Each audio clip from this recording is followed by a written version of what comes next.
On the morning of September 11th, 2001, 19 men armed with box cutters directed by a man on dialysis in a cave fortress halfway around the world using a satellite phone and a laptop directed the most sophisticated penetration of the most heavily defended airspace in the world, overpowering the passengers and the military combat-trained pilots on 4 commercial aircraft before flying those planes wildly off course for over an hour without being molested by a single fighter interceptor. These 19 hijackers, devout religious fundamentalists who like to drink alcohol, snort cocaine, and live with pink-haired strippers, managed to knock down 3 buildings with 2 planes in New York, while in Washington, a pilot who couldn't handle a single-engine Cessna was able to fly a 757 in an 8,000-foot descending 270-degree corkscrew turn to come exactly level with the ground, hitting the Pentagon in the budget analyst office where DoD staffers were working on the mystery of the $2.3 trillion that Defense Secretary Donald Rumsfeld had announced missing from the Pentagon's coffers in a press conference the day before, on September 10th, 2001. Luckily, the news anchors knew who did it within minutes. Osama bin Laden. The pundits knew within hours. Osama bin Laden. The administration knew within the day. Terrorists who committed these acts and those who harbor them. And the evidence literally fell into the FBI's lap. That a hijacker's passport was found blocks from the World Trade Center crash site, if you can believe that. But for some reason, a bunch of crazy conspiracy theorists demanded an investigation into the greatest attack on American soil in history. That investigation was delayed, underfunded, set up to fail, a conflict of interest, and a cover-up from start to finish. It was based on testimony extracted through torture, the records of which were destroyed. It failed to mention the existence of WTC-7, Able Danger, P-TECH, Sibel Edmonds, OBL and the CIA, and the drills of hijacked aircraft being flown into buildings that were being simulated at the precise same time that those events were actually happening. It was lied to by the Pentagon, the CIA, the Bush administration, and as for Bush and Cheney, well, no one knows what they told it because they testified in secret, off the record, not under oath, and behind closed doors. It didn't bother to look at who funded the attacks because that question is ultimately of little practical significance.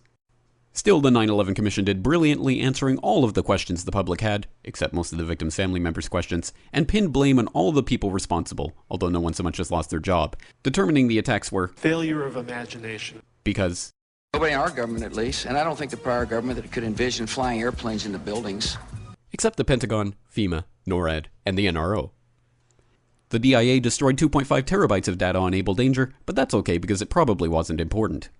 The SEC destroyed their records on the investigation into the insider trading before the attacks, but that's okay because destroying the records of the largest investigation in SEC history is just part of routine record keeping.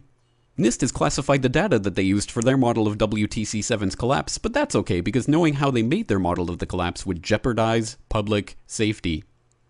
The FBI has argued that all material related to their investigation of 9/11 should be kept secret from the public, but that's okay because the FBI probably has nothing to hide. This man never existed, nor is anything he had to say worthy of your attention, and if you say otherwise, you are a paranoid conspiracy theorist and deserve to be shunned by all of humanity.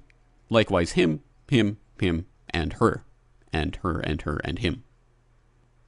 Osama bin Laden lived in a cave fortress in the hills of Afghanistan, but somehow got away. Then he was hiding out in Tora Bora, but somehow got away. Then he lived in Abbottabad for years, taunting the most comprehensive intelligence dragnet employing the most sophisticated technology in the history of the world for a decade, releasing video after video with complete impunity and getting younger and younger as he did so, before finally being found in a daring SEAL team raid which wasn't recorded on video, in which he didn't resist or use his wife as a human shield, and in which these crack special forces operatives panicked and killed this unarmed man, supposedly the best source of intelligence about those dastardly terrorists on the entire planet. Then they dumped his body in the ocean before telling anyone about it.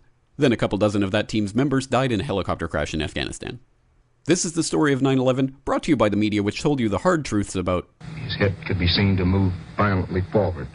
And they took the babies out of the incubators. And mobile production facilities. And the rescue of Jessica Lynch. If you have any questions about this story, you are a batshit paranoid tinfoil dog-abusing baby hater and will be reviled by everyone. If you love your country and or freedom, happiness, rainbows, rock and roll, puppy dogs, apple pie, and your grandma, you will never ever express doubts about any part of this story to anyone. Ever. This has been a public service announcement by the Friends of the FBI, CIA, NSA, DIA, SEC, MSM, White House, NIST, and the 9/11 Commission. Because ignorance is strength.